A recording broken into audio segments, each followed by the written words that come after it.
चवीचं खाणार त्याला पौर्णिमा मसाले देणार.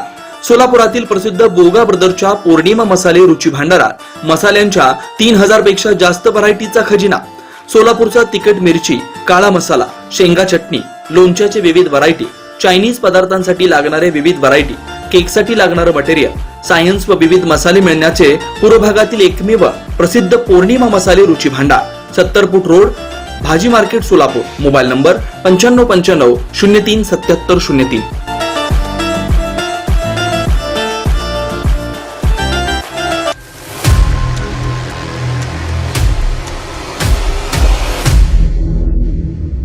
नमस्कार. विश्रांतीनंतर आपलं पुन्हा एकदा स्वागत. आपण सार्वत्रिक निवडणुकीच्या माध्यमातून सर्व प्रभागाची माहिती आपण घेत आहोत. आतापर्यंत 8, 9, 10, 3, 11, 12 या प्रभागाची माहिती आपण 2 तासाकडून घेतलेली आहे. आता पुढच्या प्रभागाकडे वळतोय. प्रभाग क्रमांक 13. सर, 13 मध्ये उमेदवार आहेत. भाजप पक्षाकडून आहेत, इतर पक्षाकडून देखील आहेत. हा भाग थोडासा गीतानगर सोडून म्हणजे अशोक चौक पुढचा त्या मागचा भाग येतोय. या भागामध्ये या उमेदवारांना कशा पद्धतीने प्रतिसाद मिळत आहे किंवा नागरिकांचा कल कशा पद्धतीने मिळत आहे त्याबाबत थोडंसं सांगा. प्रभाग क्रमांक 13 हा जो परिसर आहे, पोलीस मुख्यालय, भगवान नगर झोपडपट्टी, अचिव्हर्स जो मंगल कार्यालय आहे त्याच्या पाठीमागचा जो रस्ता आहे तो स्लॉटर हाऊस असेल किंवा तिथून थोडं पुढे गेलं की बापूजी नगरचा थोडा भाग येतो, तो विद्यानगरचा थोडा भाग येतो. त्या पुढचं गेलं तर शास्त्रीनगरचा थोडा इकडचा अलीकडचा जो भाग आहे तो भाग त्याला जोडलेला आहे. तिथून अशोक चौकचा मूळ पूर्ण जो परिसर आहे तो येतो. जनरल टाकीजचा थोडा परिसर येतो आणि 70 फूटचा थोडी जे आपण 12 नंबरला जे लागून राहिलेला जो परिसर होता तो परिसर या 13 नंबरला जोडतो. या संपूर्ण परिसरामध्ये काही ठिकाणी झोपडपट्टी आहेत, काही ठिकाणी उच्च शिक्षित असलेले काही नागरिक आहेत. असे जे मिश्र असलेला हा जो परिसर आहे तो प्रभाग क्रमांक 13 हा जो परिसर आहे. या परिसरामध्ये गेल्या टर्ममध्ये ज्यावेळेला 9 वर्षापूर्वी निवडणुका झाल्या त्यावेळेला त्या ठिकाणी 3 भाजपचे उमेदवार होते, एक कम्युनिस्ट पक्षाचा उमेदवार निवडून आला होता. त्यावेळेचे श्रीनिवास रिकमल्ले असतील, सुनील कामाटे असतील आणि अन्य एक उमेदवार असे 3 भाजपकडून निवडून आले होते. कामिनी आडम या माकपच्या सोलापूर शहरात अनेक ठिकाणी माकपने उमेदवारी अर्ज भरले होते, पण त्यातील फक्त एका ठिकाणी त्यांना यश मिळालं होतं. तो भाग म्हणजे हा प्रभाग क्रमांक 13 आहे. या प्रभागामध्ये आत्ताच्या विद्यमान परिस्थितीमध्ये विद्यमान जे माजी नगरसेवक होते सुनील कामाटे यांच्या मिसेसना या ठिकाणी उमेदवारी मिळालेली आहे. त्या व्यतिरिक्त अन्य जे मुदगल असतील किंवा बाकीचे 2 उमेदवार आहेत, रिकमल्ले असतील म्हणजे रिकमल्ले असतील किंवा यांना वगळलेले आहे, त्यांच्या ठिकाणी नव्याने असलेल्या उमेदवारांना त्या ठिकाणी उमेदवारी दिलेली आहे. आणि गेल्या अनेक वर्षापासून त्या ठिकाणची भाजपची यंत्रणा सक्षम आहे. विशेष म्हणजे या ठिकाणी RSSचं प्रमाण मोठ्या प्रमाणात आहे. RSSची यंत्रणा मोठ्या प्रमाणात घराघरात पोहोचलेली आहे. हिंदुत्ववादी संघटना असलेले उमेदवार या ठिकाणी मोठ्या प्रमाणात आहेत. कुठलेही हिंदुत्ववादी कार्यक्रम व्हायचं म्हणजे याच प्रभागातून जास्तीत जास्त दिसतंय. वालचंद कॉलेजचा परिसर असेल किंवा पंचमुखीचं हनुमान मंदिर असेल, त्या ठिकाणचं झोपडपट्टी परिसर असेल, चिप्पा मार्केट असेल, या परिसरातून अशोक चौकातील सोना चांदी बाजारपेठ असेल, हा प्रभाग नंबर 13 मध्येच येतो. या प्रभागामध्ये मोठ्या प्रमाणात हिंदू आणि अन्य जे समाज आहेत म्हणजे हिंदू मधलेच मला वाटतं लिंगायत लोक आहेत तिथे. नाही, लिंगायत पेक्षा वडारची संख्या आहे मोठ्या प्रमाणात. तेलुगू भाषिक आहे, पद्मशाली समाज आहे, लोधी समाजाची संख्या या ठिकाणी मोठ्या प्रमाणात आहे. विशेष म्हणजे या ठिकाणी लोधी समाजाची संख्या मोठ्या प्रमाणात असल्यामुळं यातील समतोल जो राखेल तो या ठिकाणी निवडून येऊ शकतो. पण आता समतोल राखायचं म्हणजे हिंदुत्ववादी जे कणकर संघटना जी आहे तो जसं शिवसेना आहे तसा तो भाजप आता सध्या निर्माण झालेला आहे. शिवसेनेकडे असलेले प्राबल्य लोधी समाजाचे अनेक आकर्षित झालेले मतदार आहेत. त्यामुळं या ठिकाणची निवडणूक गेल्या अनेक म्हणजे मागच्या टर्मपेक्षा या टर्ममध्ये सध्यात असलेले राष्ट्रवादी असेल, काँग्रेस म्हणजे राष्ट्रवादी शिवसेना आणि भाजप हे एकत्र सत्तेत आहेत महायुती म्हणून राज्यात. बरोबर. पण या ठिकाणी वेगवेगळ्या लढत असल्यामुळे यांच्यातच आता संघर्ष करावाची वेळ या ठिकाणी निर्माण झालेली आहे. भाजपकडून असलेल्या उमेदवारांमध्ये सत्यनारायण गुर्रम असतील, विजय चिप्पा असतील, अंबिका चौगुले असतील, सुनील कामाटे यांचे मिसेस सुनीता कामाटे असतील, या भाजपकडून उमेदवार म्हणून उमेदवार घेतलेले आहेत. मागच्या वेळेला याच ठिकाणी कामिनी आडम ज्या कम्युनिस्ट पक्षाच्या उमेदवार होत्या, आता त्यांच्या घरातलीच अनिता आडम यांना उमेदवारी माकपतर्फे मिळालेली आहे. यांच्या तोडीसतोड उमेदवार म्हणून जे तळागाळात त्या ठिकाणी वावरत असलेले शास्त्रीनगरच्या अलीकडे असलेला जो भाग आहे, बापूजी नगर असेल, लोधी गल्ली असेल किंवा अन्य जो परिसर आहे, त्या ठिकाणी मोठ्या प्रमाणात वावरलेले रवी गोने जो हिंदुत्ववादी संघटनेचा तो कार्यकर्ता आहे, त्या ठिकाणी त्यांच्या मेवणीला त्यांनी उमेदवारी दिलेली आहे, भावाच्या मिसेसला त्यांनी उमेदवारी दिलेली आहे, गीता गोने म्हणून त्यांना दिलं आहे. त्याच खाली शिवम्मा बनपेटे जे वडरा समाजाचे जे नेतृत्व करतात, इकडं चौगुलेनं दिलंय तर इकडे बनपेटेनं दिले. अशा पद्धतीनं ते दोघांचे एका समाजातील एक विरोधी पक्षात एक सम पक्षात असे त्यांचं नियोजन आहे. याच ठिकाणी जयंत ओले पाटील ज्यांनी अनेक सामाजिक संघटनांशी एकनिष्ठ राहून वेगवेगळ्या पद्धतीचं सामाजिक कार्य करण्यात त्यांचं हातखंडा आहे. वृक्षारोपण असेल, सामाजिक कार्य असेल, या त्यांच्या कार्यातून त्या ठिकाणी त्यांनी आपलं कर्तृत्व दाखवण्याचा प्रयत्न करत आहेत. असे जयंत ओली पाटील, श्रीधर आरगोंडा, हे आपल्याला वाटतंय की श्रीधर आरगोंडा असे का कर्तृत्व करणारे माणूस आहेत, पण या ठिकाणी गेल्या अनेक वर्षापासून त्यांनी RSSचं पायाभरणी जो म्हणतो आपण, त्या पायाभरणीमध्ये त्यांचं पायाभरणी झालेलं आहे. RSSला आकर्षित करणारा जो उमेदवार म्हणजे जो आहे तो या ठिकाणी श्रीधर आरगोंडा आहे. इकडे विरुद्ध गटामध्ये सत्यनारायण गुर्रम हे हिंदुत्ववादी संघटनेशी संलग्न आहेत, त्यांनी सुद्धा RSSची संलग्न असलेलं व्यक्तिमत्व आहे. असे द्विधा मनस्थितीत असलेले हे प्रभाग नेमकं येथील मतदार कोणाच्या पाठीशी जातील हे काही सांगता येणार नाही, कारण दोन्ही तुल्यबळ असलेले उमेदवार या ठिकाणी दिलेले आहेत.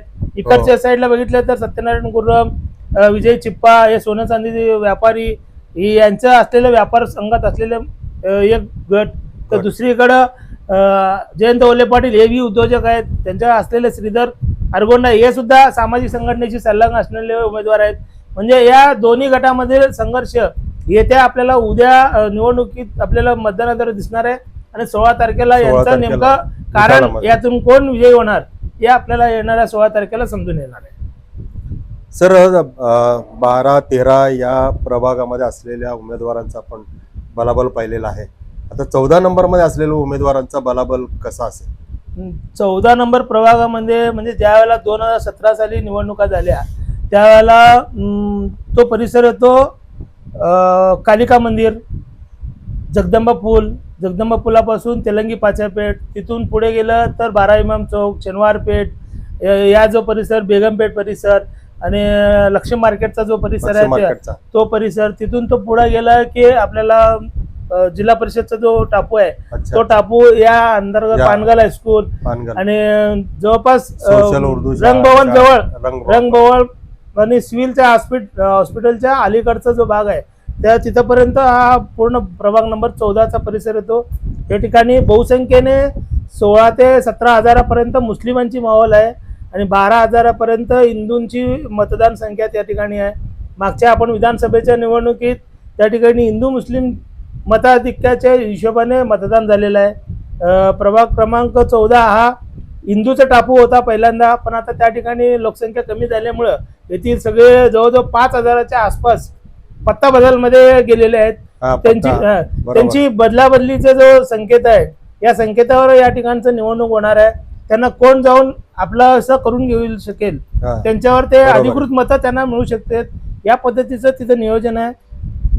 14 नंबरमध्ये मागच्या वेळेला 3 MIMचे उमेदवार निवडून आले होते, एक काँग्रेसचा निवडून आला होता तौफिक आतुरे, बाकीचे 3 नगरसेविका, त्या एक नगरसेविका बाकीचे आले होते. याच ठिकाणी मागच्या वेळेला विजयालक्ष्मी कंदलगी यांनी जे MIMचे उमेदवार निवडून आले होते त्यांच्या विरोधात न्यायालयात अपील दाखल केलं.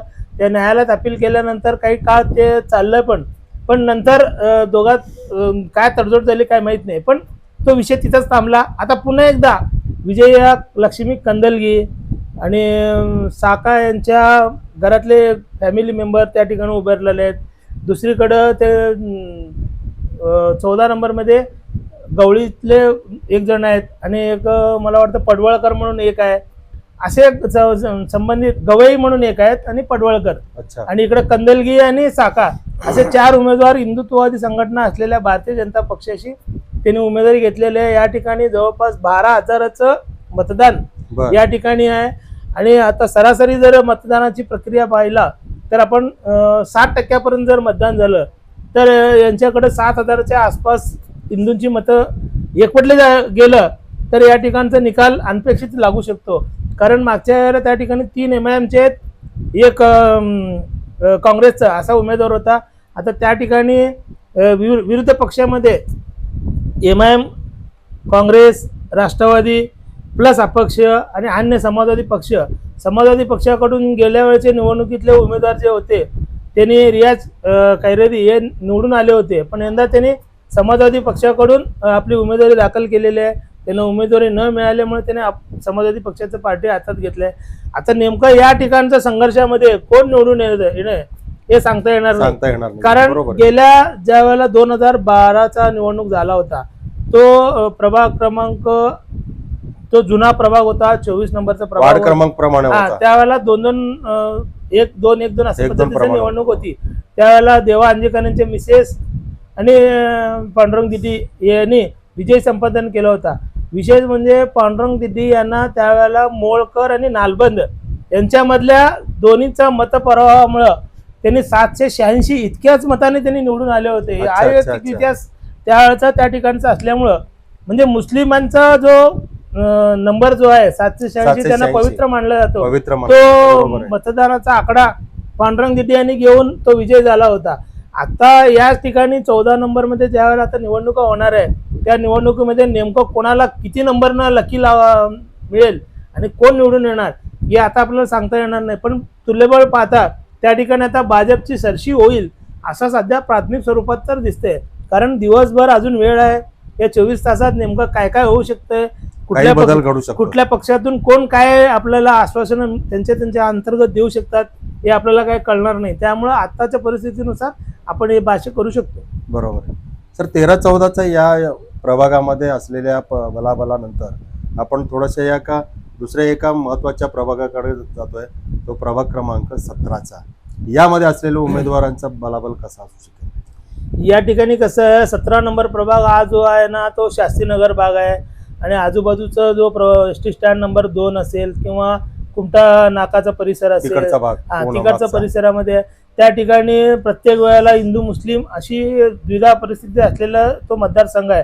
त्या ठिकाणी कट्टरतावादी आणि हिंदुत्ववादी कट्टरतावादी अशी 2 गट विभागलेले आहेत. प्रत्येक वेळेला आपण ज्या वेळेला 17 नंबर गेलं तर त्या ठिकाणी अतिसंवेदनशील असलेला हा परिसर आहे. प्रत्येक तुम्ही कुठल्याही छोट्या मोठ्या कार्यक्रमाला जर नियोजन केलं त्या ठिकाणची नियोजन तशाच पद्धतीचं आहे. त्यामुळे त्या ठिकाणी जसं काँग्रेस आणि बाकीच्या पक्षांनी त्या ठिकाणी आपल्या उमेदवारांना डिक्लेअर केलं तसंच भाजपनं सुद्धा उमेदवारी दिली आहे. त्या ठिकाणी उमेदवारी न मिळाल्यामुळे शिवसेनेनं सुद्धा अंबादास गोरंटला आणि त्यांच्या सहकार्याने शिवसेनेचा हात धरलेला आहे. धनुष्यबाण हातात घेऊन त्यांनी उमेदवारी दाखल केलेली आहे. या ठिकाणी काटेकी टक्कर नक्कीच होणार आहे, पण नेमकं कोण निवडून येणार हे आपण जर आता तिथे सांगू शकत नाही. कारण मतांची टक्केवारी जितक्या वेगाने वाढेल तितक्या वेगाने ते विभागले जाईल आणि त्या विभागलेल्या मतदारातून कोण निवडून येणार हे आता तर आपण सांगू शकणार नाही. सोलापुरात येणे प्लॉट घ्या फक्त 5 लाखात. या प्लॉट सोबत खास सिद्धेश्वर यात्रेनिमित्त 50,000 रुपयांपर्यंत तुम्हाला आवडणारे कोणतेही भेटवस्तू घेऊ शकता, ज्यामध्ये तुम्ही आयफोन, बाईक, टीव्ही, फ्रीज, सोनं चांदी काहीही घेऊ शकता. असा ऑफर फक्त सन डेव्हलपर्सच देऊ शकतात. यांचे प्रोजेक्ट कलेक्टर येणे असतात. तसेच ड्रेनेज लाईन, लाईट, रस्ते, पाणी आणि वॉल कंपाऊंड साठी डेव्हलप्ड प्रोजेक्ट सोलापूरच्या 3 हायवे लगत जसे की अक्कलकोट रोड, पुणे रोड आणि बार्शी रोड सर्वत्र यांचे साइट्स आहेत. ही ऑफर मोजक्याच प्लॉट साठी असणार आहे. अधिक माहितीसाठी आताच कॉल करा.